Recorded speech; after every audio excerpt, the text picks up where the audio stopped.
technically challenged, so bear with us. We are trying to do our best. We've got an engineer here, so good. So they're all, you got an engineer backup over here. Help with us. Help with that whole process. First of all, I want to thank the organizers for the Mind Body Coalition, or whatever we're calling ourselves, to organizing this neat event and taking the information from, or the organization from NIH and kind of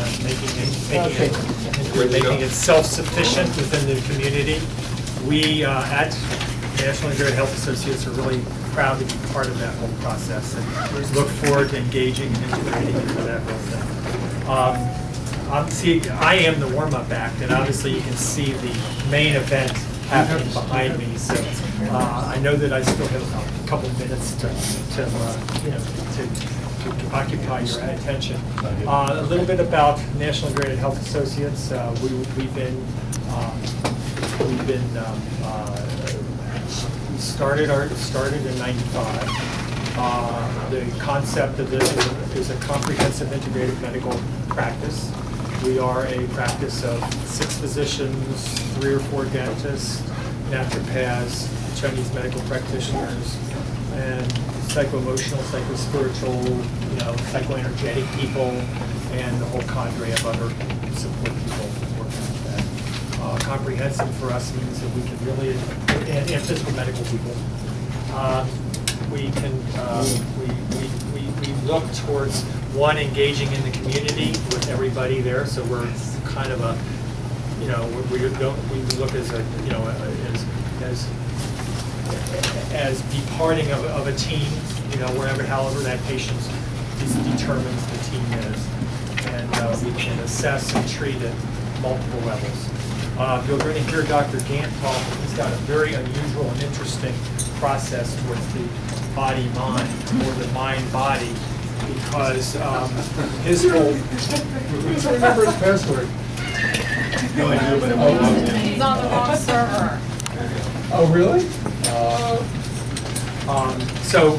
And Dr. Gant is, he may say has been involved in the, as an orthomolecular psychiatrist or psychologist or more orthomolecular biochemist physician for about maybe 20 years. He's at least 20 years, and being part of the be part of national and even international fame. So it's going to be cool to listen to him. He brings a unique perspective to this whole process, because whatever's happening in the mind and emotions, there's a direct connection with the toxicity level that we all are involved in. And if we don't have good strategies for getting rid of that toxicity or putting the good stuff in and taking the bad stuff out, then some of our other therapies are not as well done, and our outcomes are really. So anyway, how am I doing, guys? Why don't you just continue, because you're doing really good. I'm doing good.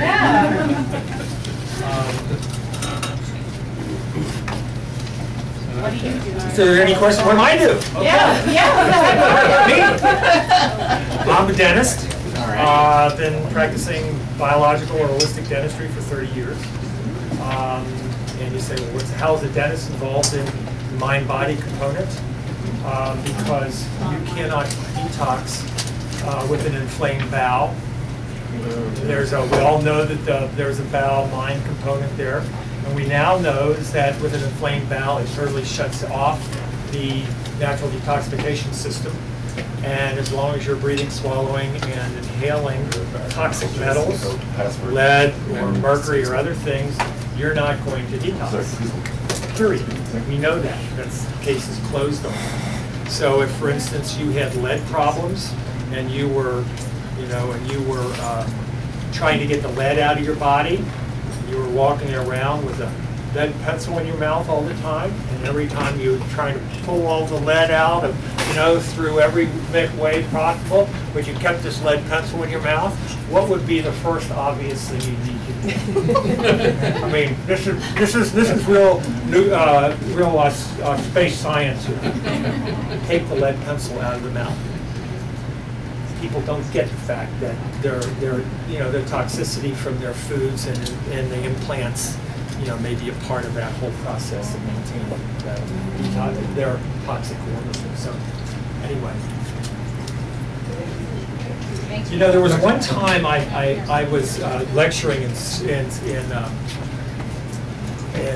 was about a totally different subject, and we were working. This is in the beginning with PowerPoint, and I had no clue about PowerPoint. My partner, actually, my partner here, was the guy that was trying to work it out, and we had a bunch of hostile dentists in the crowd, and these were. I was at that time. This was in the 80s, and I was an HMO promoter at that time, and I was in hostile land, and these people didn't want me in there. They didn't want to hear what I had to say, and when you have these talks there, they're all PowerPointed out and whatever. So we had this whole dog and pony show that was about this information.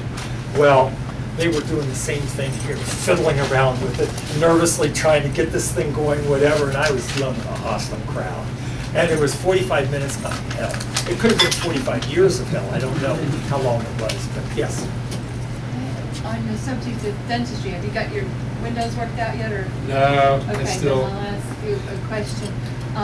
Since you're in a friendly crowd, the potential for toxicity in dentistry, either from mercury or bisphenol A, and so forth, what would you enlighten us on that? If I can say one thing about that, I can't imagine practicing medicine without having the holistic dentist. I mean, it would be like, trying to prize fight with one hand tied behind your back. I mean, it is just. So I always tell people, if I have a dentist at one end and a colon therapist at the other end, I can do everything in this. I love Jason. I didn't hear your question. So the potential for toxicity related to dental products, such as potentially exposure to mercury or bisphenol A. Yes. Well, obviously, bisphenol A is if you're comparing both of them, the bisphenol is a lot less toxic, but it still has a toxic component. It's still you're dealing with estrogenic stuff and things along that line. So you obviously want to get all of those things out of the system, because the whole idea, first rule of detoxification is get away from the source. I mean, you can't, whether that source is in your food, and that obviously, brings you into organic food and whatever, but also in your personal care products that you're putting on your skin or you're putting in your mouth and everything else. So we look at detoxification, we call it a unified concept because, heavy metals are all taken out the same way. They're all taken out through a natural process of turning on the liver and the cellular antioxidant enzymes and glutathione and other things. They're all taken out by, and what's unique to heavy metals is the fact that they need to be bound in the bowel. Because if you don't bind them in the bowel, then they get recycled. And anything that comes out with glutathione, which is all your divalent heavy metals, will be more or less recycled if you're not binding them in the bowel. And how do you do that? You need binding foods like chlorella and other kind of things that we have there. So it's a kind of a process that needs to be understood and as a whole. Why don't you give us a little background on amalgam? I mean, mercury, silver implants that we put here, as for. Well, sure. Because you just did testimony in Congress on this or something you were saying? It was in the State Department and FTC and things like that. Amalgam is, your silver fillings are 50% mercury. And they're always giving on, no matter what your dentist says, because I received the same indoctrination as everybody else, is that they're always giving out mercury, detoxing mercury. 50-year-old filling will give out as much mercury as a 2-year-old filling. And as long as you're swallowing, and they say, well, it's not a problem because it's mercury vapor. That's totally wrong, because mercury vapor, 80% of it's inhaled and goes right into your lungs, or is swallowed and goes right through the mucous membranes. It's very, very mobile, and when it gets through, that's when it loses its electrons and becomes a salt, or becomes methylated in the gut. So you're always dealing with a body burden. We've proven that with sheep, with people, with cadavers, with everything else. So it's really it's a false claim that they don't know what's going on. And you're saying the exposure to the dentist is a Well, the exposure with the dentist is critical because, you know, and most of us in dentistry, you know, again, we're proven it, we have mental emotional issues. I mean, this is, and of course, if we have it, you have it too, yeah. Exactly, yeah. And Are which you is saying that's basically what's because of happening the here. mercury? But the point is that unless you take care of the toxicity in your bowel by binding something and carrying it out, start carrying it out, remember that tube, whether it's the mouth or your whole bowel, gets with mercury vapor or elemental mercury, gets saturated with heavy metals. So over time, you can take the source away, but the tube becomes saturated. When the tube is saturated, then you have, you know, a maintaining this inflammatory process. Doing computer science. It says, you need another computer. We're another computer. It was the wrong one. Moved them around. What we've had here is that, I mean, we are a bit discombobulated. We've had the Raw Food Institute here for the last week. You're sitting in our IV room, which is normally in a different configuration. But the Raw Food Institute is something that we kind of, it's really pretty cool. For a week, people come in and learn all about detoxification in the process and the raw foods and everything else. So that's what's been going on at the end of this kind of thing. And so I apologize for our lack of stuff. What do you think about gold in the tea? Well, gold's fine, but ELISA testing, you know, any metals going into your body are eventually unnatural, and eventually you have a chance of having a problem. The problem with gold in dentistry is that you put the gold crown in or whatever with mercury fillings, now you got a very high galvanic shock going on, whereby, you know, and we know that from our high school chemistry or physics, whatever it is, when you put two dissimilar metals in an electrolyte environment, you got a shock going on. What's going to happen is that the less soluble metal, which is the mercury, is going to electroplate off, and it's going to increase the toxicity big time. So sometimes we find patients that I was okay until I got this gold crown, now I can't deal with it. And whether that's electromagnetic problem or that's enhanced toxic problem, it's individual. So that's the answer. With ELISA testing, which is very critical, by the way, yank me when you need to. Okay? I'm ready for that hook at any time to take me out of here. But with ELISA testing, which is probably the most sophisticated biochemical allergy testing they have on there, where they take your own lymphocytes, and then they culture those, and then they challenge it with mercury or lead or whatever. They find a high percentage of people reacting to gold too. And of course, titanium is another big one. Anything that you're using all the time, your body's not used to it. So, natural is probably a better way of doing it. Yes. Two questions. So, you're saying that every dentist in the United States, when he or she puts silver in your mouth, it's always going to be silver and mercury. And silver fillings are 50% mercury. I mean, it's a misnomer. It's 50% mercury, 21 or 2% of it's silver, and there's zinc and copper and other things that are, they're involved in that. So it should be called mercury fillings, but that doesn't sound too good. So now we don't. I mean, if so you can't throw them away either. That's what I call it. They have to be put in a toxic waste dump for 10,000 years. When you throw the mercury away, when they take it out, throw away, you can't throw it away. It's illegal to throw it away because it's so dangerous to the environment. So it has to be put out there. Yes, but we can put it in your mouth and everything's no okay. problem. So any product Unless they put plutonium. Anyway. Any product that you can substitute it with, and not use mercury and the silver? Well, there's resins, there's porcelains. Again, porcelain is, some of the older porcelains can be aluminum, so there's a little bit of issue with that. But, there's lithium dioxide, which is a little bit better. But resins are not that hard. Well, she was talking about bisphenol. There's BPA-free resins that are out there. So, again, non-toxic dentists would be aware of that and use those kind of things. Like in 100 years. Yes. they're gonna What look about back and implants? go, Implants. I heard there's a safer implant. And the ones that put it. Yeah, the implants that have been into the, that have been available in the United States for the last 20, 30 years are titanium. Mechanically, they work pretty good. They are coated and whatever, but titanium, again, you implant metal into somebody's body, So what do you the lymphocytes will react. So we recognize that there's now, the Germans have been working the last 15 years with zirconia, which is not a metal, it's a crystalline formation thing. And I mean, implanting anything into your body is always second choice, but sometimes when you don't have a choice, then we only do zirconia now.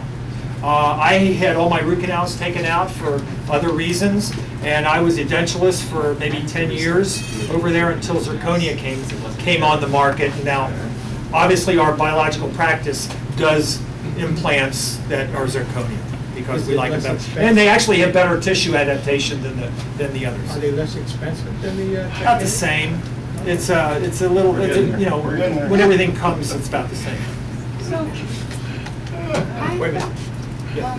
I've only had the all right. white I mean, fillings. You only have white fillings, I huh? had one mercury filling. I'm just working on my stress levels. And Okay. my Let doctor it said go. that it might be dangerous to have them. And the right Sometimes posture and the right breathing. But what, is there a difference? Your doctor said it would be dangerous to remove the mercury filling. Sometimes it can be dangerous, but I had it removed anyway, because he said you can adjust some of it when they're drying. Okay, well, that, you know, let's, Anyway, I had it, whatever, but my question. no, I'm going to answer that because I think that's a major thing, because most of you probably have heard that. And I About want the to, white filling, yeah. how do you, is that safe, any white filling, or are you saying there's just different? Well, she mentioned a bisphenol-free resin, which I think is safer, but when the Canadian researchers did, you know, bisphenol versus mercury, it was, I mean, this is kind of the scale that you're dealing with. Now, So how do you know, yeah, I guess, 'cause I didn't go to organic dentist, I didn't. the Clipper material, well, that's an allergy, Yeah. so that's not a You can toxicity. get the exact thing that you want. Was your- I'm just saying, how do you know it's safe, the white one? I mean, like, you're saying it's better in general. Well, when they looked at the materials in general, they looked at toxicity and levels of toxicity and accumulation and all of that. And the bisphenol it has a little bit of an estrogenic quality to it, and that's where the issue is. But the amount is very small usually. It's the sealants that become a bigger problem because they have more bisphenol in them. And I think somebody was back here now. We might as well start. Somebody back here? We might as well start Mark? because the, it's two computers don't work. One last problem. I've done a mercury collection program in North Virginia. There's also a problem if you get cremated. When mercury you get becomes what? cremated. Yeah, I was gonna ask Yeah, about when that. Are the worst cemeteries- problem with mercury is when toxic waste when it dumps? gets metallized, like in coal-fired plants. Yeah. And stuff like that. That's where Vaporized. Vaporized. Yeah. Right, I mean, in some countries in Europe, they don't allow humans to be cremated anymore because of mercury vapor. What's the And safest? of course, everybody knows you can't eat the fish in the United States because of mercury. You know that? All the fish, all you sportsmen and fishermen, you know most of your fish are contaminated with that. So I mean, we obviously have an issue that is more so than just what's in your mouth. What's the safest way to remove mercury fillings? Okay, but see, this is the issue, is that if you want to turn it around on your dentist, because your dentist is going to say things like what your dentist said, oh, you know, keep it in place. However, if you went to your dentist and said, you know, I don't want this dirty looking filling in, can we put in a nice white filling? Oh, sure, we can do that. But so you can take it out, you can put in nice white fillings, but you can't take out mercury fillings. Okay, so let me get that straight. Okay, but the way I would say to challenge what they're looking, you know, what you're looking for is that to turn it around and say, you know, when you're taking out a mercury filling or you're taking out amalgam filling or a silver filling, how do you protect yourself? Because the answer should be, I am vaporizing that filling. There's lots of mercury vapor coming out. My nose is 6 inches to a foot away from that mercury vapor. If I don't have a gas mask on, I have no clue to what I'm doing to myself. Now, I turn that around, I don't have a clue, you know, if I don't have that on, I don't have a clue to what I'm doing to you. So the answer to your question is, first of all, we take care of the allergy, because if you're swallowing, chewing, and breathing mercury for any amount of time, your body's going to hyperreact to the mercury, because it's going to maintain it and keep it into kind of, you know, storage areas in your tissues or wherever you're having your symptoms often, or where you're storing your heavy metals. So you got to take care of that. You got to put a binding agent on board. We like chlorella as our primary choice, and we do that for a week or so before. If they're really critical, we'll do other kind of things to help with that process. And then the day of, we're basically rubber dam, or not rubber dam, because the rubber dam will go through, but another kind of dam, coating the whole mouth with chlorella and charcoal, breathing out of a separate oxygen source, have a big suction machine that's right here that's sucking everything through a charcoal filter, which is doing that. You're taking care of the overhead ambient stuff that's going on, and you're taking it out in chunks. I mean, you're dealing with it as a toxin. And then what do you do with it? Then it goes into the sewer system, but we have a separating system that separates all the mercury from, so it's a mercury collection thing, so that it doesn't enter into that. But the reason why the Potomac is so loaded is because of all the dentists. Because we have, I mean, how many tons of mercury are put into people's mouths on a yearly basis? I think it's like 100 tons of mercury are put into people's mouths. Fortunately now, 52% of the people in the United States, or the dentists in the United States, say that they're mercury free. That's a good thing, but they're not mercury safe in removing it. That's That's one question I have, because I was having a bunch of illness ways where she had, her mask on and everything. She had her mask, her gas mask? She had, I don't remember exactly what it looked like. Well, you would know what a gas mask looks like, because it No, I was mean, I've seen it. canisters out to the side and No, it everything. was like a, not with a plastic shield, it was a mask of some type, but there was nothing on me, and I had to keep the mask to see. So I still have to have a bunch of, I want to help, but I'm so afraid Again, after that. oh, I wear a mask. I wear a mask, the mask is over here. And I don't care if it's charcoal laden, it's not going to take care of it. The mercury inside that mask is more than the mercury outside the mask, when the dentists are doing that. So, I mean, that's facts. Yeah, I mean, when I want to have a lot of these replaced, but after having a seizure in the chair, You had a seizure in the chair? I had a seizure, and when she was taking. Well, one of the things that we see an awful lot, because we do the dental piece, and we also do the medical piece, is that there hasn't been a patient that we've seen that hasn't had a hyperreaction to mercury. Now, that may not become a problem for some people, but for some people, especially if their autonomic nervous system is sensitized to a lot of things, that can become a severe problem. So that the internet is full of people, I had a mercury filling taken out, and I haven't been the same since. That is a hyperreaction that pushes you over a threshold, and now you are into a different zone. And that's just understanding how this neuroimmune system functions in your reptilian brain tries to protect you. And how That's okay, Darryl. I'll just make it. Okay. We've gone through 2 computers, 2 keyboards.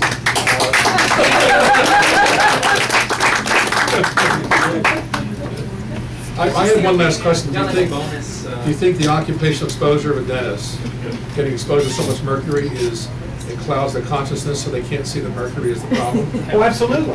Well, I mean, the point is that if you were putting, even into your own kids and your patients, we care about people. I mean, it's not that, if you're doing this and you're really thinking you're doing right,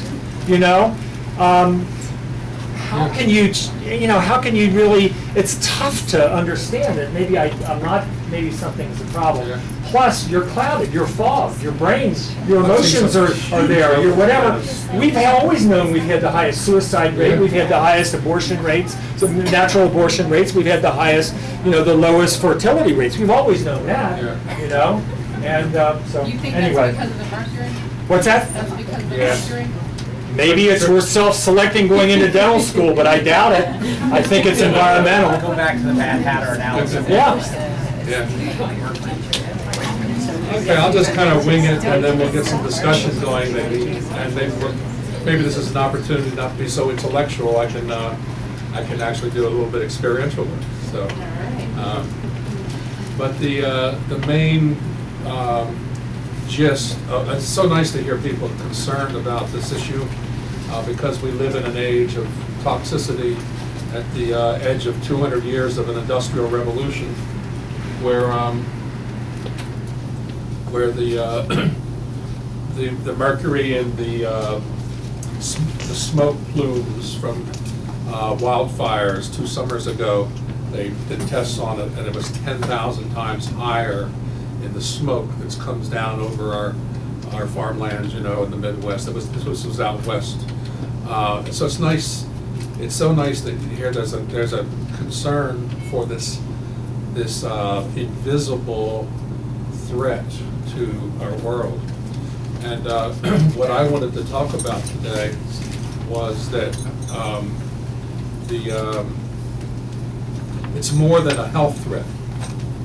And it's, to me, as a person who's always been interested in psychospiritual growth, a transpersonal Gestalt psychotherapist, I was hitting the monasteries, meditation, in my 20s, and just came into my life interested in, there's something beyond all this. There's something that I should be pursuing and looking at, and spiritual growth was just a part of my being at an early age.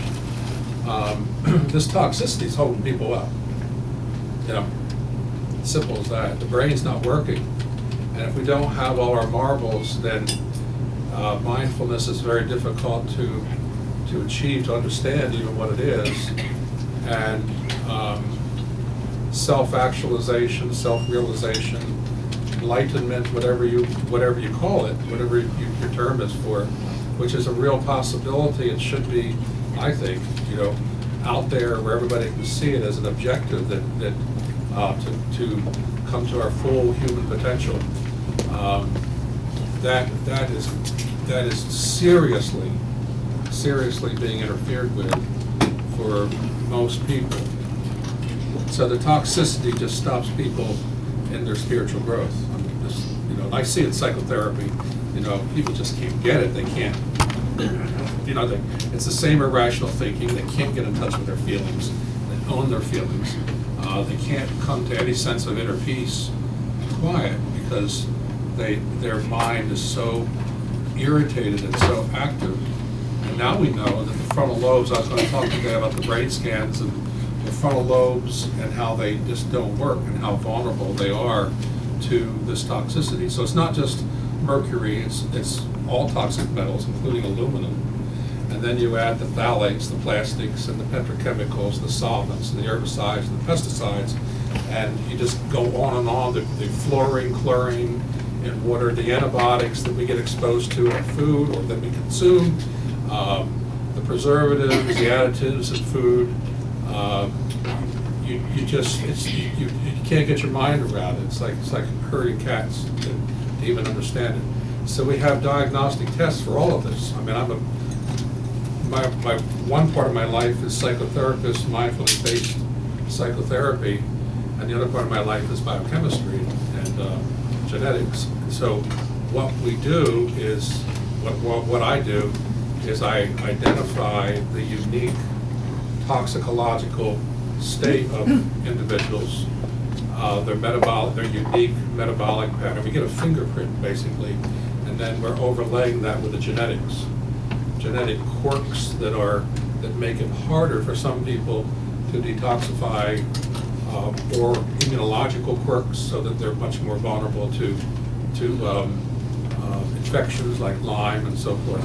So we're looking for the genetic vulnerabilities and the biochemical abnormalities, and we put that together. Then we're at the point now where we can really get the fingerprint biochemically. Like the crime labs, you've seen bones, and the CSI. Isn't it amazing that this is being done in police work and not in medicine? Think about it for a minute. How could this be? The current players have too much to lose. But can you imagine a mass murder happening and nobody does any DNA work? Who would do that? It would be unthinkable not to test DNA, right? So it's unthinkable to me too, that we're, especially now if you take all this toxicity and then you overlay that with that 1 out of 2 Americans will have a serious mental illness in their lifetime. 1 out of 2, 50%. 100 million Americans are now chronically, socially, occupationally, vocationally disabled. 100 million. See, it isn't unemployment because there isn't jobs. It's unemployment because people can't work. Okay? Between the ages of 15 and I think it's 40, the really productive years, 1 out of 4 Americans has a mental illness. It's the #1 cause of disability. And so basically we're canaries. We're like, the miners take the canaries down in the mine and then, the canaries stop singing. Well, people they're not singing. The canaries, the genetically vulnerable, the ones that have multiple toxicities, are not singing. And until we address this in a really big way, you can throw all the drugs you want to people that you want. Medicine's just getting more and more expensive because of drugs. Because and people have symptoms, and then what do? We throw drugs at them and make them more toxic. But we can anesthetize the symptoms, especially the psychotropic drugs, which are obsolete, in my opinion. Because when you do the hard science, the biochemistry and the genomics, there's very few psychotropic drugs that are needed anymore. Okay? So I see it as being virtually obsolete. So to throw chemicals at people who are sick from toxins and making them more toxic can't ever work. I mean, it's the stupidest thing you could possibly think of to damage people, and that's where we are. And so the drugs get more and more expensive, people get sicker and sicker. We throw more and more expensive drugs at people and they keep getting sicker and sicker. And healthcare crisis, there it is. How else can you say it? That is the healthcare crisis. And then all the corruption and the greed and the cronyism and all that stuff around it, it's nauseating. So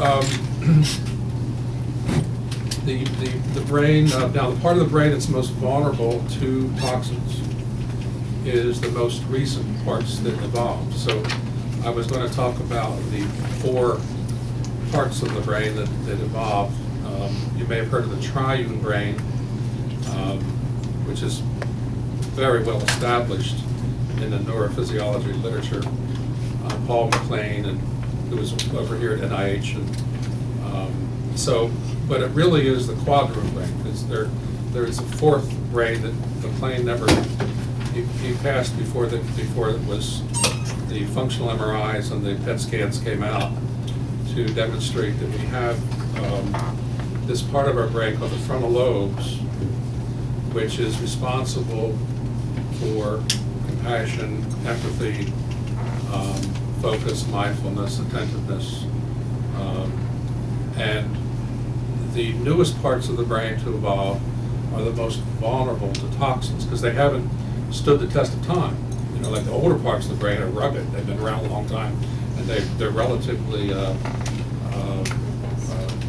can't damage them. So you see this in alcoholism, and addictions are nothing more than people medicating their toxicity, the toxins, to feel better and then they become more toxic. That's the spiral of addiction. That's all it is. So most drugs, including alcohol, are descending depressants. They start at the top and they work their way down through evolution to the reptilian brain. So you have the reptilian brain is the behavioral compulsions. There's 28 of them, and then there's the limbic area with the emotionality, and then there's the intellectual area, and then the frontal lobes. That's the quadruped brain. So I'm sure tonight a lot of social drinkers are going to take advantage of that descending depressant effect because they do want to anesthetize from from the top down, this marvelous intellect that is so good at planning and seeing the future, and so good at remembering the past, because I don't want to think about that report I got to get out next week and how I got to and that person mistreated me at work last week, and I don't want to remember about that. So a couple drinks will anesthetize the past and future and bring the individual into the now. The power of now, basically alcohol and substances anesthetize the neurotic tendency of incredibly intelligent creatures. They can't live in the present. They are constantly preoccupied with the past and future. Right? They obsess about it. There's a famous book you can buy it in the bookstores called "Why Zebras Don't Get Ulcers," and basically they're not smart enough to worry themselves into having ulcers. So this, while we put up space shuttles and write symphonies and do all the marvelous things we do with our intelligence, we also can embellish our future and be afraid of all. We can really generate all kinds of problems that don't even exist, and hold on to resentments in the past and just have all the rationalizations to never let go of them. But believe me, a zebra will not obsess about what they're going to say on the first date for 5 weeks ahead of time. Only humans can do that. And if a zebra is hassled by some lions, a zebra will not hold a resentment for 2 years and think about ways of getting even with the lions. Only humans are capable of misusing their intelligence that way. But luckily, we have been given this gift of frontal lobes, which is designed to modify, to downregulate, to dampen that tendency to obsess and worry and drive ourselves into a frenzy. And that's where mindfulness comes in. And I wanted to show you the brain scans of mindfulness. Is it still possible that it might happen? Yeah, it's still possible. Anything's possible. There you go. Is it possible for, without the scan, I understand it would be as dramatic, but could you tell us some things about the current research on the connections between spirituality, however you would define that? Spirituality and what? I mean, I was under the impression this was about neurology Yes. and spirituality. So, Yes, well, in my opinion, the spirituality, which is a letting go of the individual self,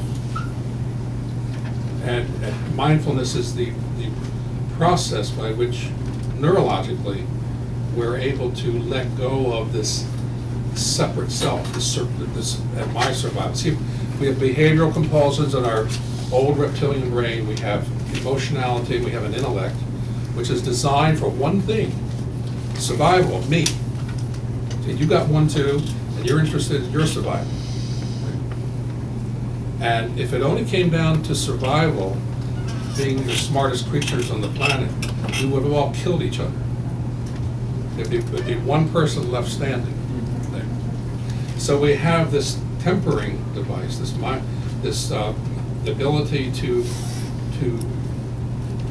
inhibit, to modulate the thoughts, feelings, and behaviors in order to get some inner peace and quiet, and also with that to have compassion and empathy for other people, because you can see their survival mechanisms happening too. And I don't see any reason not to define what enlightenment is. I mean, I don't know why when people give talks on spirituality, they don't come right out and say, maybe I was told what it was and I wasn't ready to hear it 30 years ago, you know.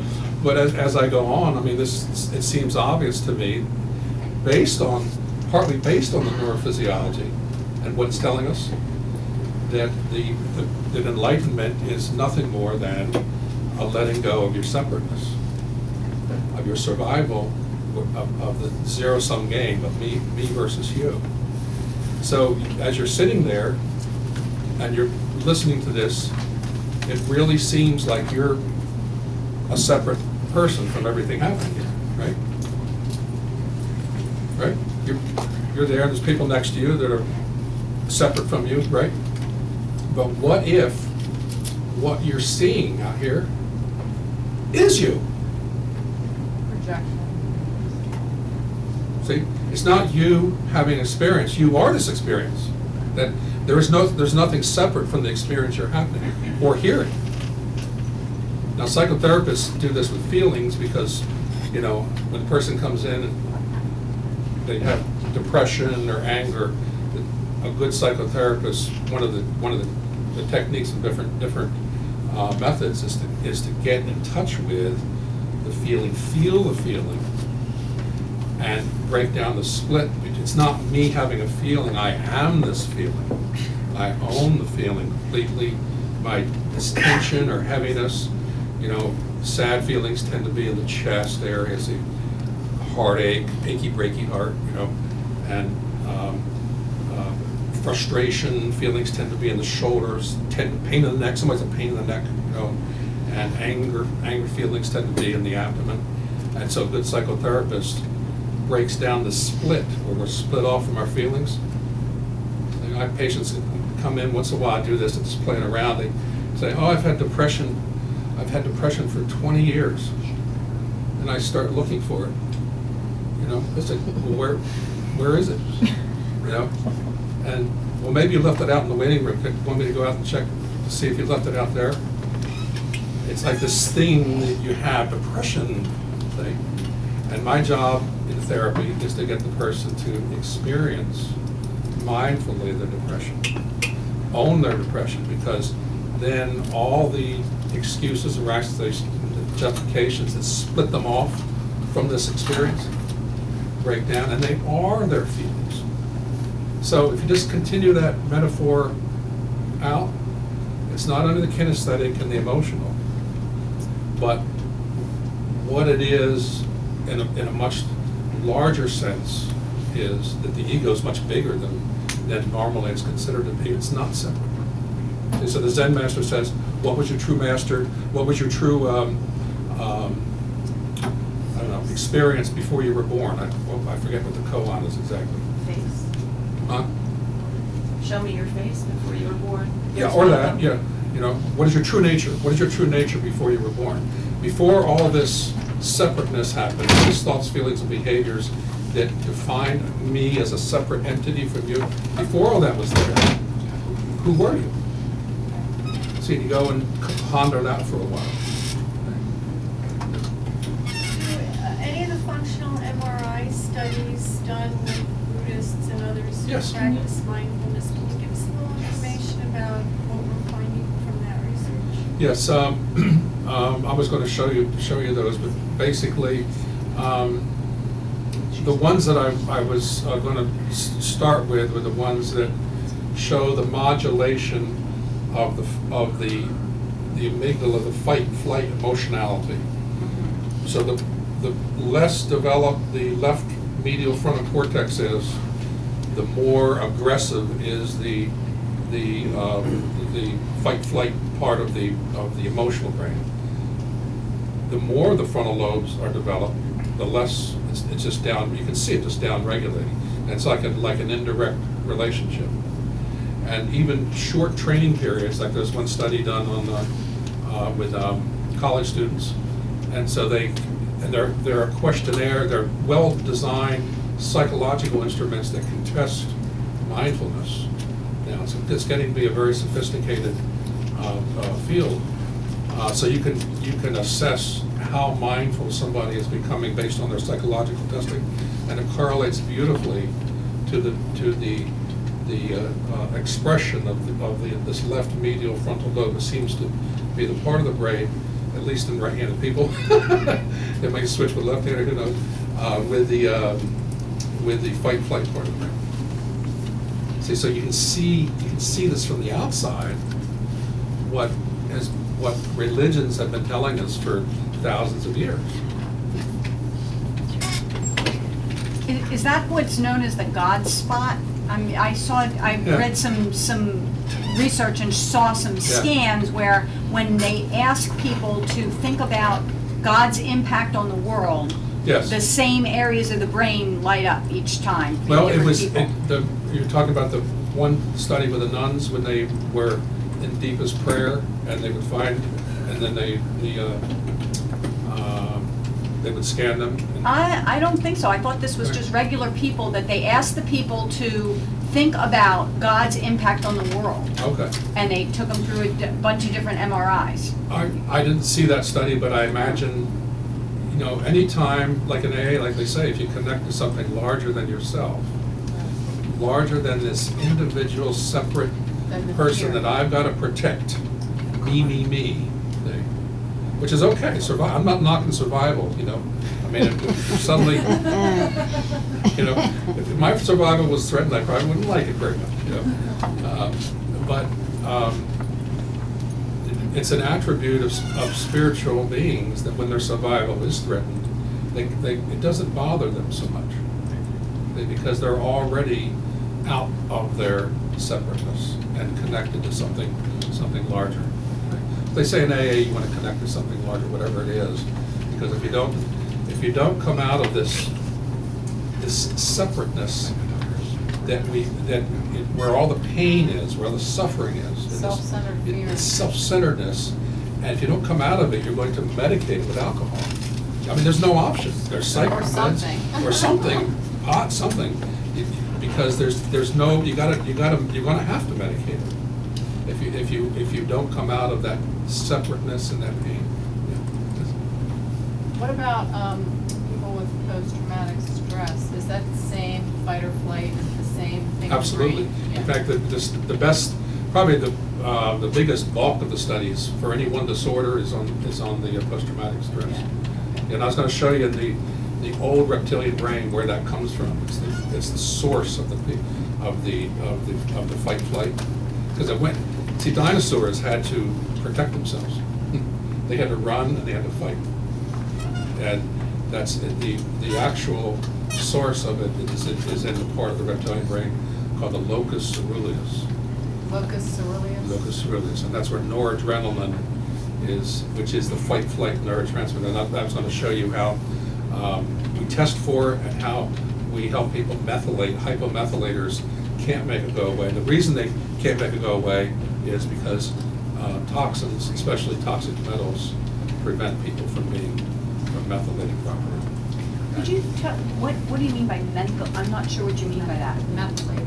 Methylated? Yeah, see, I'm getting ahead of myself a little bit, and I see that there's a saying that there have been many simple explanations to explain the human dilemma, and they're all wrong. There's a certain level of complexity to this, which has to be understood, because we're 200 trillion cells. The brain's a couple hundred billion cells with 10,000 connections each, with 50 million chemical reactions per second per cell.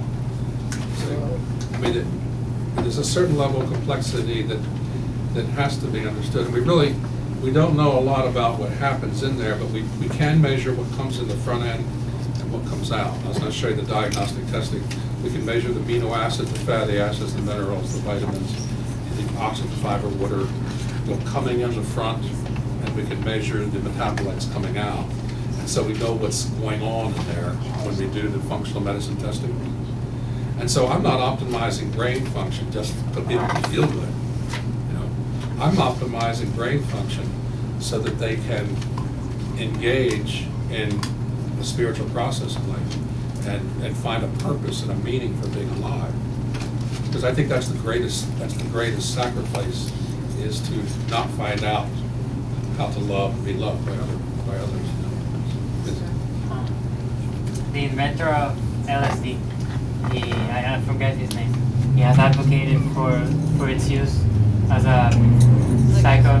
Yeah. Mm-hmm. Does it act principally on the frontal lobe? Yes. Oh, not the frontal lobes exactly. The hallucinogens do other things. Marijuana works in the frontal lobes. They all do indirectly. Drugs are sort of a faith builder. So when you have experience on a drug, it's like, oh, there's something there's really something about this, you know. So it may crack the egg, kind of, you know, and open people up a little bit.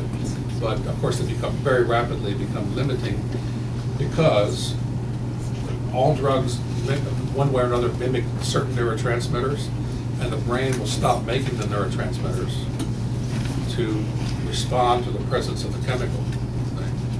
So, for instance, the natural Prozac in the brain, serotonin, or the natural cocaine in the brain, dopamine, or the natural marijuana in the brain, called endocannabinoids. You know, go put that in Wikipedia, endocannabinoids, you know. They're made from, you know, certain precursors. We know how they're made. And if we use a chemical to artificially induce a psychotropic change, the next day there's less of that natural stuff around. So I'm a little more dysphoric than I was the day before. That's the withdrawal. You know? So there's an inclination to go back to that state. Okay? And then the next day I'm even more dysphoric. So there's an inclination to go back to that state. Next time I'm even more dysphoric. See, so it's you know, chasing the tail basically, and there's no way out with that. So in helping people with addictions, which I spent a lot of my career in the addictions area, you know, some of my research and books and so forth, we get marvelous results on putting back orally, intravenously, different delivery methods, the neurotransmitters, rapidly reconstituting the neurotransmitters, so the person can then have the brain chemistry balance they once had before they used the drug. And drug addicts don't crave drugs, by the way. Alcoholics don't crave alcohol. They're craving the now.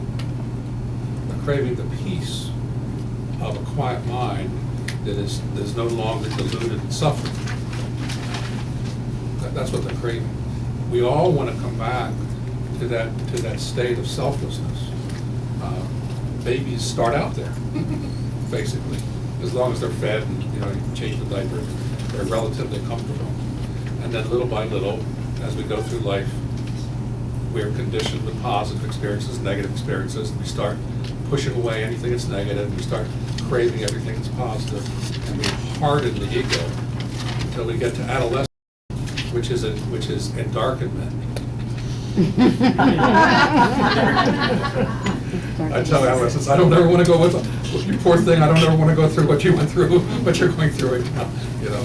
And then we once we figure out what the game is, then we work our way little by little, work our way back to letting go of that separateness, and start connecting to everything around us, merging with it. So there is no division. See.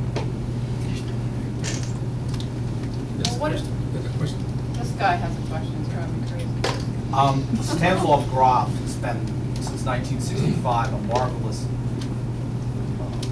research in this area on alternatives besides when LSD was outlawed, or maybe 66.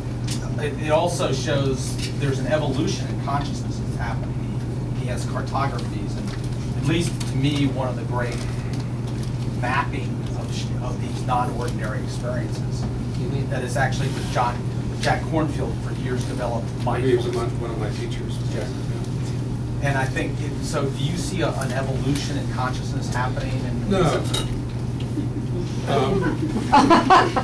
You know, I mean, I don't look at it that way. I mean, the sense of some of these. I think we're already there. Right. We already have all the equipment Correct. necessary, and it's only a matter. I mean, one of the latest articles on functional MRIs in a Spanish neurology journal, they're begging educators to teach kids how to use their frontal lobes, because they see it again, that this is a dormant thing that is not being taught, not being developed.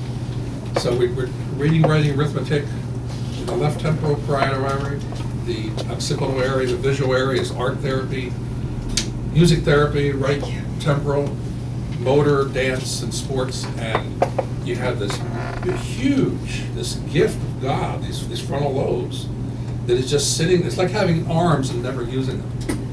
But what if we all walk around like this, you know? I mean, we have these things, we don't know what to do with it. We just, it's part of our anatomy. So do we do that with parts of our brain? Yeah, that's what it is. It is not being used. So there's. So you're saying we're devolving, in a sense? Then? Well, and I don't think we've come anywhere from, from what I read, Well, I'm not saying like the Buddhists 2,500 years ago, they mapped out ways, again, of finding Well, that's. Evolution is always happening. It's a matter of whether we're on board with it. Yeah, well, we got all the right stuff. I mean, so, I guess the contribution, the Western contribution to Dharma, as it's gone through many cultures, is that we have science. So we're basically going to define it so well that there will be absolutely no doubt that Jesus of Nazareth really had his shit together, And we want to go back and map that guy, So there will be absolutely no doubt thing that in anybody's mind. And then we'd have to take this information and get it out there to the world that we're far from our potential. And it's up to each of us, it's each of our responsibility to take this talent that we have and use it in a responsible way. You said that you thought psychopharmaceuticals were outmoded. Yes. Yeah. So I work with people with manic depressive, schizophrenic. What should be happening?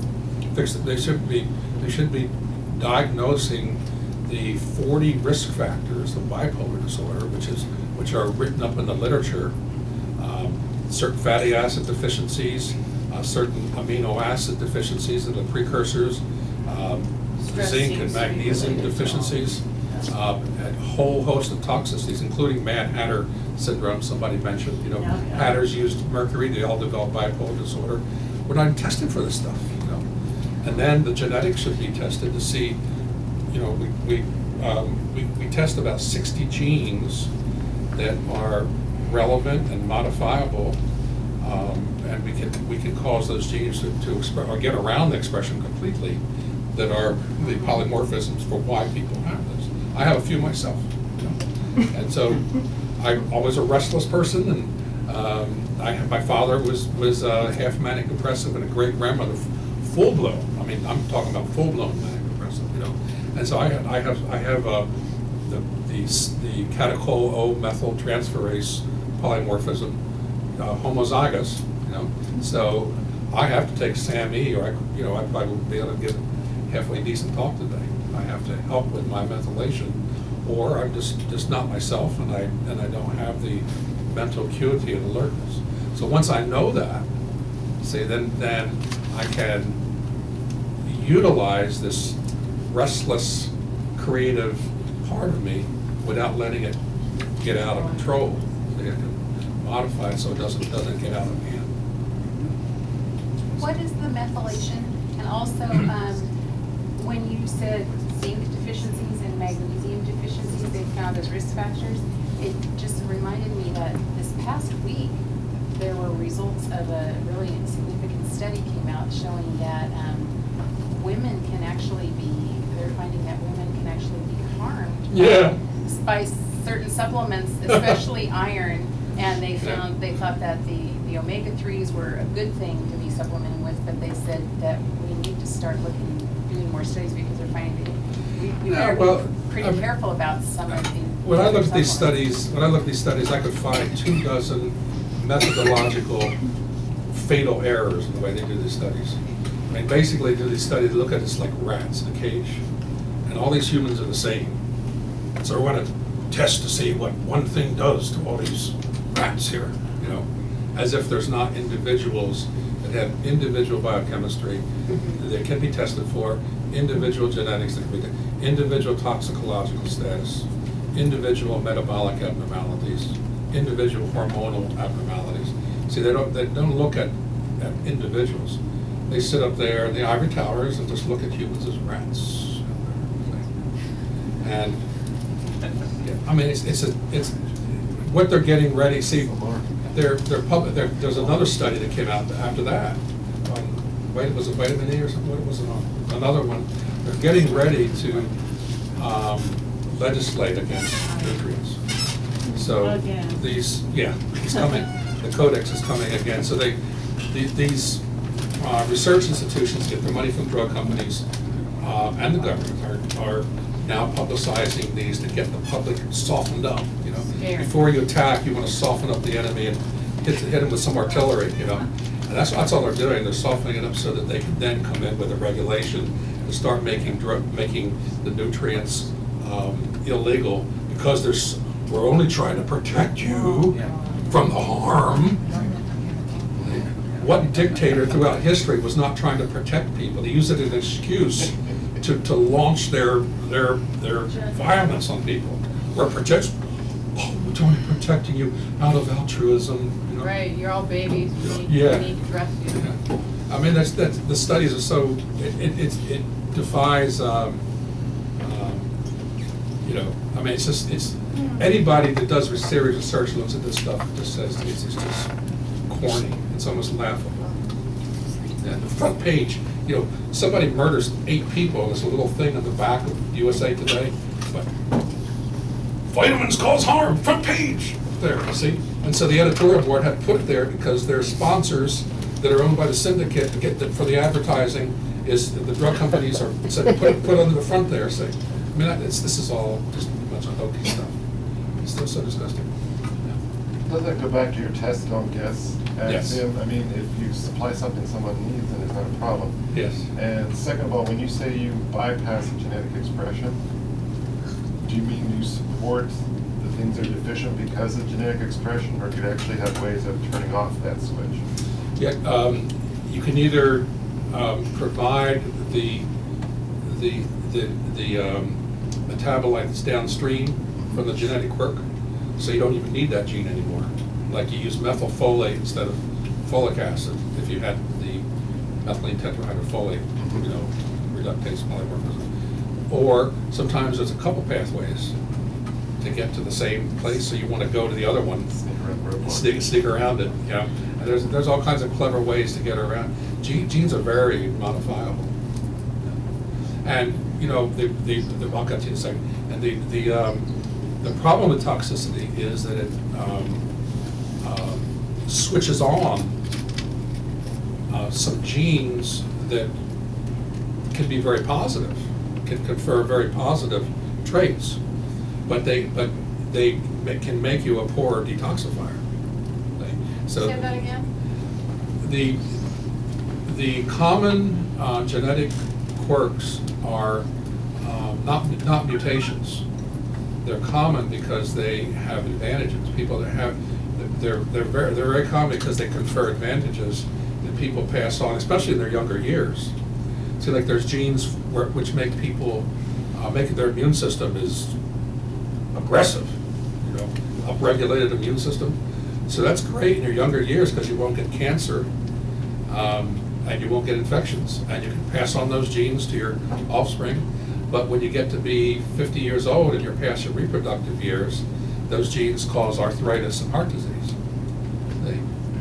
So, but that's too late because you're not going to have, you know, you've already passed them on. So there's advantages, particularly during the reproductive year. But if you have that gene of inflammation and, of course, toxicity, toxins have to be broken down.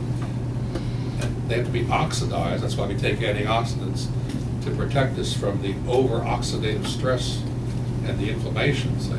So if you have those genes and you live in a toxic world where you've got to break down toxins, then the inflammation is not in here. It's like way up here, and the heart disease and the arthritis and the autoimmune disorders just take off like wildfire. So we have to turn those suckers off.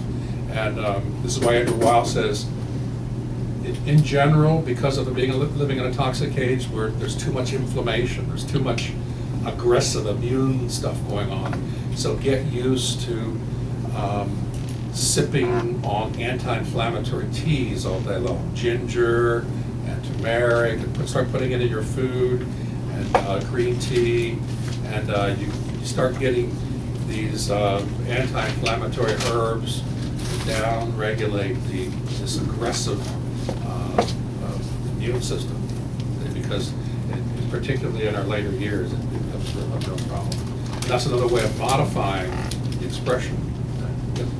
I just want to go back to something that you said about the frontal lobe not really being accessed. Right. And I just want to make sure that I have an understanding of what you're saying is that the frontal lobe is where the compassion Yes. comes from, and that through meditation is activating that frontal lobe. Yes. And so compassion is in fact selflessness. Sure. I mean, it's a almost equivalent. So, as this self that's separate, that is looking to preserve its own existence as opposed to other selves out there, as that is quieted down, and I'm able to take responsibility for my thoughts. I can see the thoughts, the feelings, the behaviors, and I can observe them. And I can see that certain ones are problematic, and I let them go, Right. start getting a little quieter. What happens is, I look at you and I realize that out there is somebody having those survival thoughts, feelings, and behaviors too. And as I look at other people, I start seeing we all have these thoughts, feelings, and behaviors of self-survival, and we're all so similar. So there's this shared sameness. And so the suffering I go through, the suffering you go through, same suffering. Okay, so I'm actually a math teacher. And so my question for you is, I mean, in the public school, and there is such a strong connection between meditation, spirituality, religion, whatever. So how does a public servant bring meditation or bring exercises to teach Mhm. students how to use their frontal lobe in the classroom? The person talking about Qigong yesterday, where they were talking about how they introduced it in elementary school. Right. Kids jump up and go, ah! So just doing simple things like Qigong and not. Yeah, but I mean, at that age, if you're like a high school level, Mhm. well, you can get into much more sophisticated things. Sure. There are people who, I talked to Klein, his last name is Klein, Mr. Klein yesterday. Anybody help me out here what his first name is? Who works with adolescents, he's going to be teaching mindfulness to adolescents. I should have this card here. That it's happening, and it should be entering the curriculums, because we're so knowledge-based as a culture, but not wisdom-based. You know? There's something called part math. We worship knowledge. There's a whole network of people. I've been to a conference, the fourth conference of a guy named Richard Brady. I have a card here, it has on the website, that of all the teaching people around the country. There's folks in California and Pennsylvania. This is happening a lot in a lot of schools just around here in Montgomery County. Yeah. Yoga teachers are doing it now. So there's a lot happening very quickly with getting kids to do. Actually, the timeout. You could Google it, there are a lot of teachers in Montgomery County that are bringing in mindfulness in their classroom. Ask the websites. Okay, thank you. Yeah, I wanted to show you the slides from the Psych Info database from 1980, every 5 years, the number of studies on, the scientific studies on mindfulness. And it kind of creeps along for like 1990, and then it jumps. And then from 95 to 2000, it goes, jumps again. And then to 2005, it's like, takes off, you know, and now it's like, you know, like a space shuttle taking off. So it takes like 30 years for a movement to happen, you know. And it's really, it's an exciting time, because we're going to fight it, you know, in such explicit terms, with psychological instruments, imagery, with functional MRIs and the PET scans, and neurofeedback and the EEG brain imagery. I mean, we're going to leave no doubt, you know, for our descendants exactly what this is all about. Yeah. So what happens when someone comes to see you? Let's say someone is depressed or manic depressive, or they're recovering from an addiction, what do? You do blood work? Well, first of all, I don't take them off their drugs, because I don't want to throw them into withdrawal Right. until they're able to reconstitute their brain chemistry, or they start feeling better. So, yeah, so basically, test amino acids, fatty acids. Everybody knows about fish oil, right? And, depression. So, who is lacking in fish oil? Who's missing the eicosapentaenoic acid? Who's missing the omega-6s? See, we're all biochemically unique. So you can't just throw fish oil at somebody. I mean, you could because it's safe, but I mean, the better idea is to define the ones who are really deficient. So is it just one blood test that you do that gives you Now, all we that test the blood, the information? hair, saliva for cortisol, if there's gastrointestinal problems, or if we see evidence on it, on what's called dysbiosis markers, we see evidence that there could be critters living in their intestines, we'll do stool testing. And now the stool testing, there's a company in Georgia, Metametrics, that can does the DNA testing of the stool. This is forensic science. See, it's not just microscopy, try to find the ova parasite, Man, they do the DNA testing and they nail it. So then they'll do cultures and sensitivities, and we'll know which herbs and which antibiotics destroy the toxin-producing organisms. And then we do urine testing.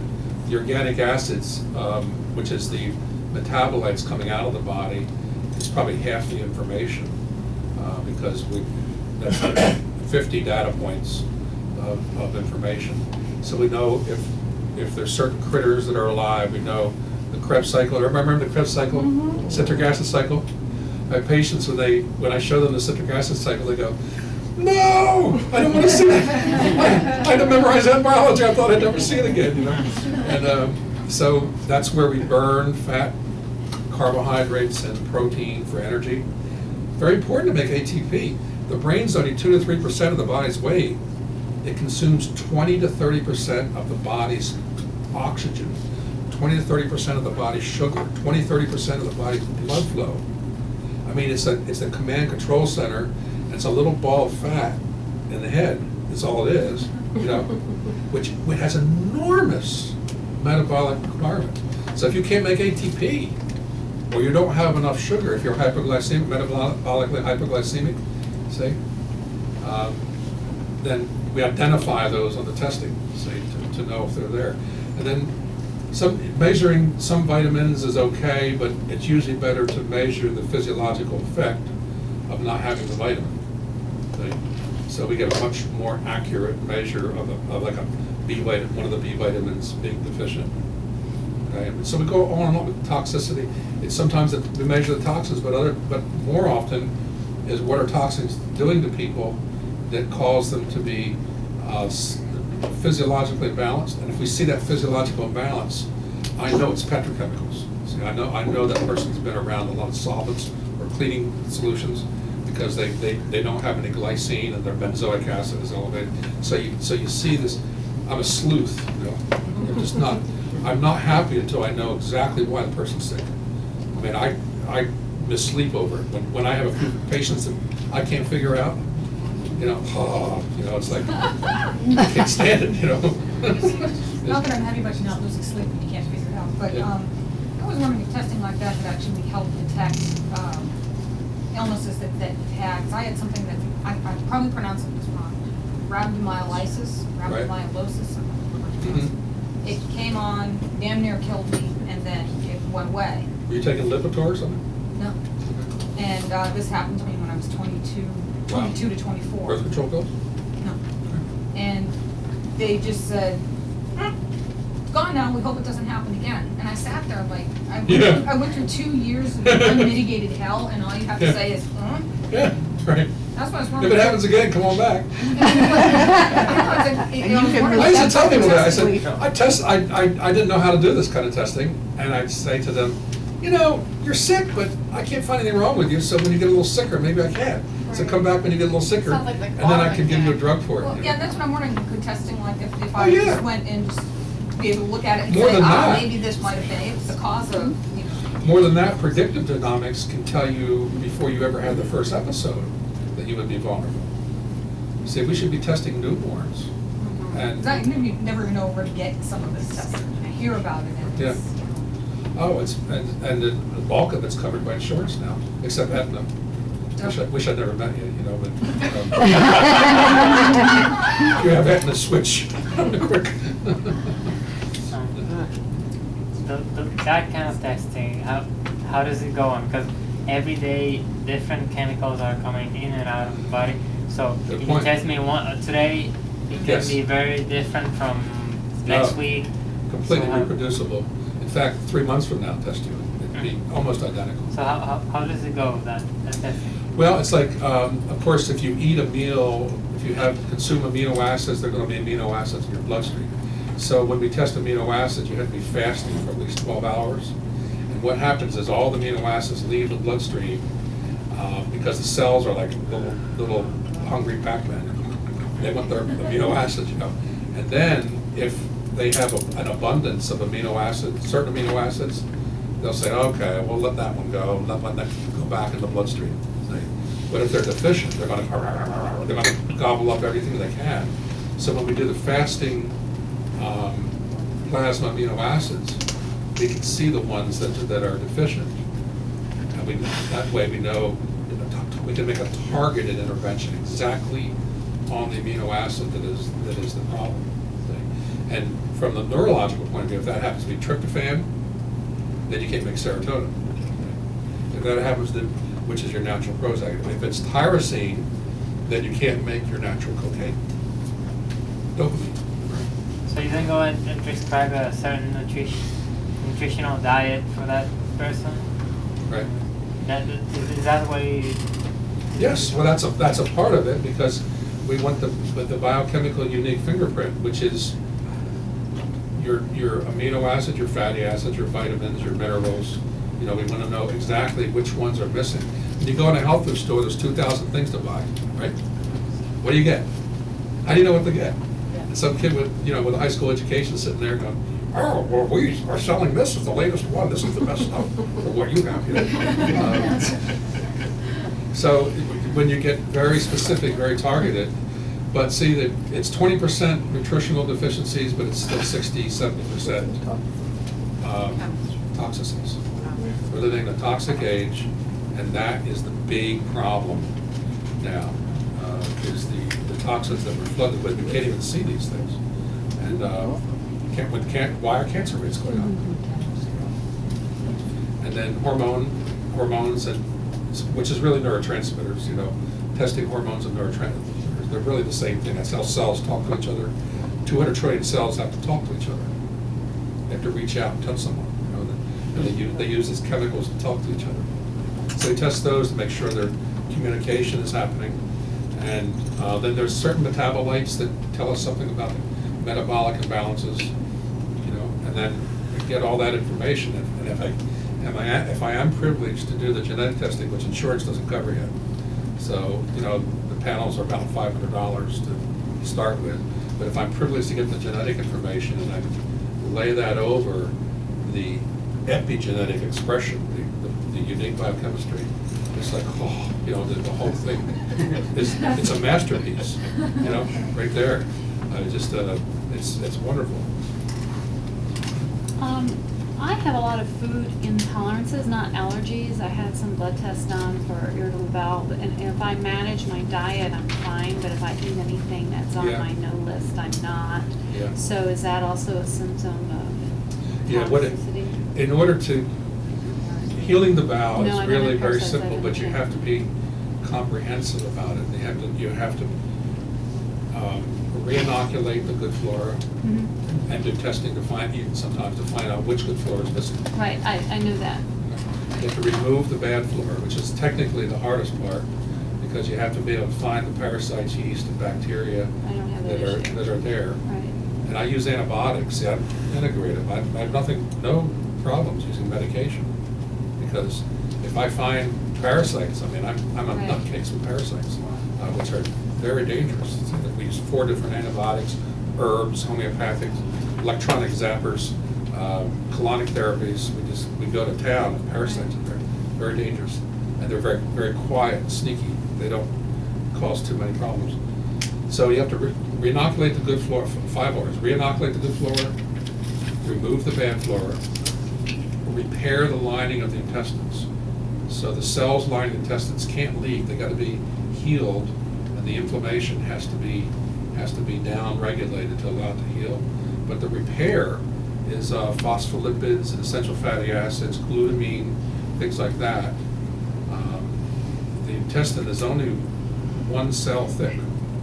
It's all folded over itself, but it's only 1 cell thick with 1 cell layer of good flora separating us from the contents of our intestines and the bloodstream and the lymphatics. So there isn't really a lot there. It's very easy for that to break down and for inflammation to happen. So re-inoculate the good flora, remove the bad flora, repair the lining of the intestines, replenish digestive enzymes. That's the one that a lot of naturopaths leave out because it's so important, because even if you have leaky gut, if you chop up your food protein aggressively, then even if it does leak, the immune system no longer cares about that. The immunosurveillance, it doesn't matter, okay? Because the protein's broken down and it now doesn't look so foreign anymore. So theoretically, you can turn off a food allergy with enough digestive enzymes, because if you digest the food thoroughly enough, and then restore liver detoxification. Some people need some help with their liver. So those 5 things, if they're done methodically and simultaneously, I don't care if it's the worst Crohn's disease or irritable bowel or leaky gut or food allergy, it goes, done, and it heals. The gut heals very, very quickly.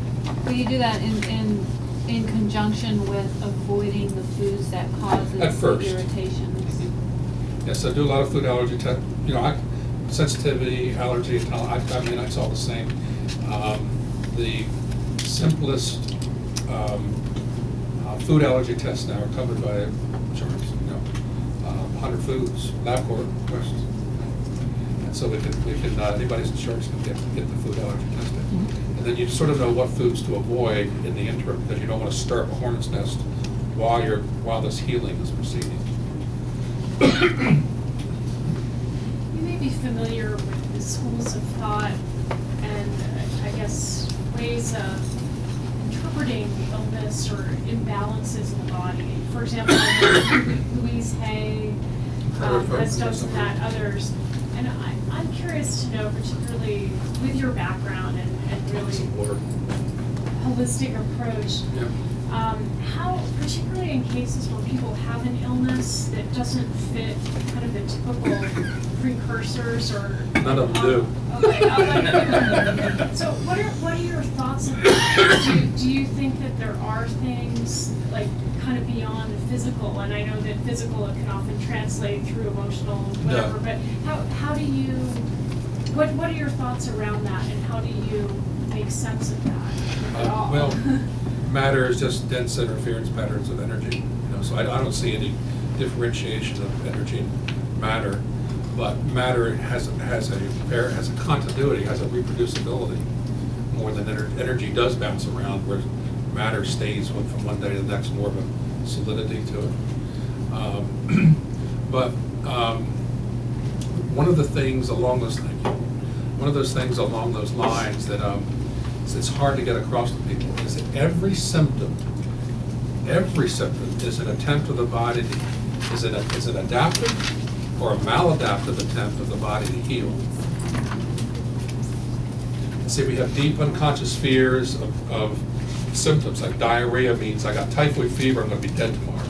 Or I could have the bubonic plague, or if I'm coughing, I could have tuberculosis. It killed 1 billion people in the 1800s. 1 billion people were killed by TB in the 1800s. So we have these deep unconscious fears, symptoms. I got to rush to the drugstore and get something to suppress the symptoms, when actually the cough is getting rid of toxins, diarrhea is getting rid of toxins. Depression is starvation, lots of times.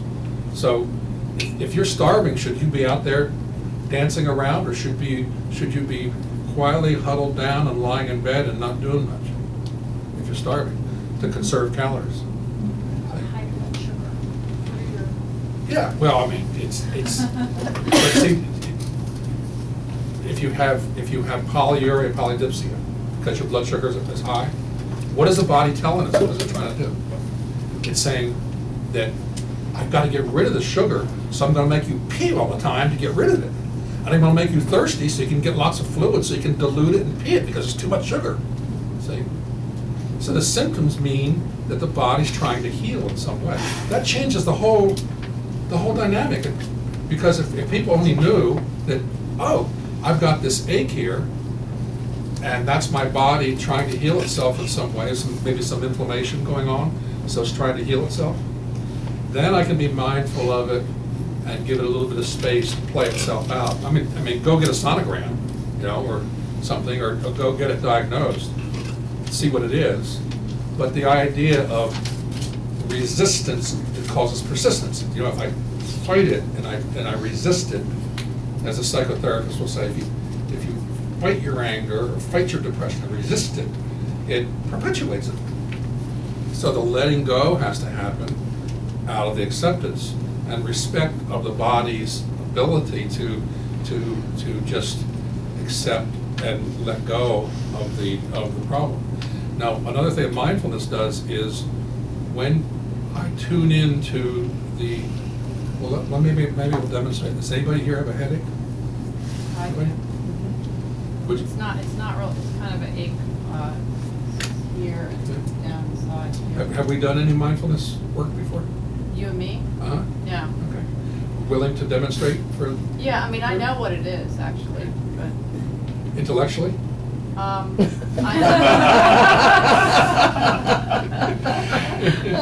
know what triggered it and what brought it on, yeah. Okay, well, would you, I'm just asking permission if you want to work on it? Oh, sure, I mean. We want to let go of any idea of where it came from. Okay. And where it's, Going. And, all right, so, close your eyes. Okay. And look, a feeling in the body, whether it's physical or emotional cause, has 5 characteristics. It has a location, a size, a shape, quality of heavy burning, achy, sharp, dull, throbbing, tingling, and an intensity. That's those 5 characteristics. So lots of time in psychotherapy, you chunk it down to mindfully examine each characteristic. So it's first the location, it's on the left. Did you say it was on the left side? And is it the size of a grape? It's Plum? huge. No. Orange? Bigger. Bigger? It's like this big. All right. I can, yeah. Like the person I have an eccentric headache this big. Well, yeah. No, that's all right. All right, that's it. Okay, keep going. Huge. Is it burning, sharp, dull, achy, hot, cold? How would you characterize the It's intense and achy and like heavy. heavy? Okay. All right. Now the idea is moment to moment, come into the now with this, and trust your body that it's doing this for a reason. And allow yourself to be fully with the heaviness. Feel the feeling, sense the sensation, moment to moment.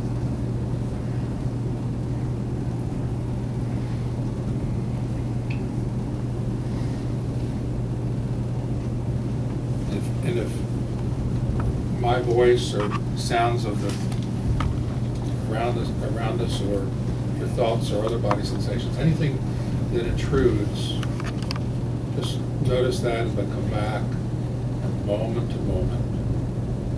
Give this achy feeling, give it full permission to be there. Feel the feeling, sense the sensation, moment to moment.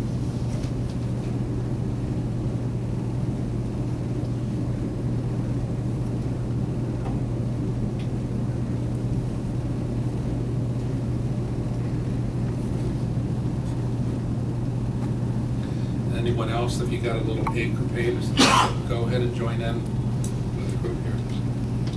So the idea is to not resist the symptoms. See the body as sort of being like a child calling out at night.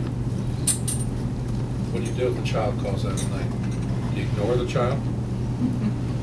You go hold the child, right? You go nurture the child. So you give the child attention. So you nurture the child, and you give it permission to cry if it wants to cry.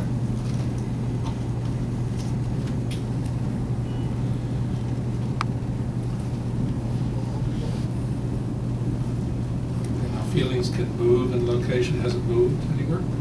Yeah, it's actually, it's gotten somewhat better. It's already, I know you have very, very good awareness. Okay. And you can see that when, in the training of this, you can get so good at it that you can Right, do it really, yourself. really pop them fast.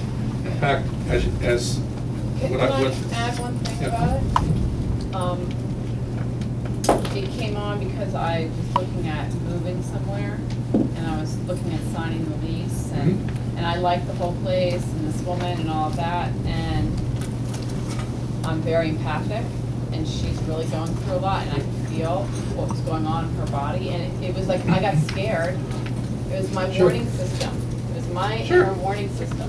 So it shows up as a headache, Sure. but there was all this other stuff trying to communicate to me, and I could hear it, but having the attention of Yes. someone guiding me through something is also very supportive and feels good Well, to me, it's- so it it's- helps me release. What happens is when the frontal lobes kick in, what happens, and if we had been doing a brain scan, we'd see your frontal lobes lining up to this. Yeah. What happens is, well, I ask you then, what happened to the thinking and the worry about your, Well, this as you were feeling? Yeah, this feeling? adds to like a question that I kind of have, because I'm a post-traumatic stress survivor, I am a recovering addict, I am all of those things, and I've worked on it for many years with the doctor, psychotherapist, really wonderful, powerful. And I was in an airplane accident 4 years ago. So I was doing really, really well, and I got injured on a plane, seriously went flying through the plane, broke all my ribs, had all this soft tissue injury, didn't work for a year, like my whole life, like, right? So what happens? That and a couple other things in the post-traumatic stress is back. Sure. Hello, right? No, it's all post-traumatic stress. It's just, if it's severe, if the trauma was severe enough and internalized, Right. that's diagnosis. But What was actu- diagnosed? But actually, see, any thought about the past is Right. post-traumatic stress. Right. Well, the And any reason thought about the future is post-traumatic The stress. reason I bring that up is because I've done a lot of work to develop this, right? And this has been very developed to me, but there's something that's clearly not in alignment, it's set up, that I'm lacking some nutrients, whatever. So I pick up things, Well, a better and then I term- go back here instead of staying up here. A better, I have colleagues that think a better term than mindfulness is heartfulness. Yeah, right. Because this is not an intellectual learning process, it's learning with the heart. Right. And we have to let go of our powerful tool of problem solving and let that, suspend that long enough to be able to experience completely the thing that's happening. Now, what really is going on a neurophysiological basis too, is that when you become mindful, or if anybody becomes mindful of an unpleasant sensation in the body, now you can start with the attitude that this is not necessarily bad. The body's trying to heal, the body's doing something that's not bad. So if you start with that attitude, and then you take it to the next level and hook into it and become aware of it, bring that experience into the now, then you're actually hooking the afferent pathways. See, there's two kinds of nerves, the afferents into the brain and the efferents from the brain back out. And that pain in your head might have been, priority number 40.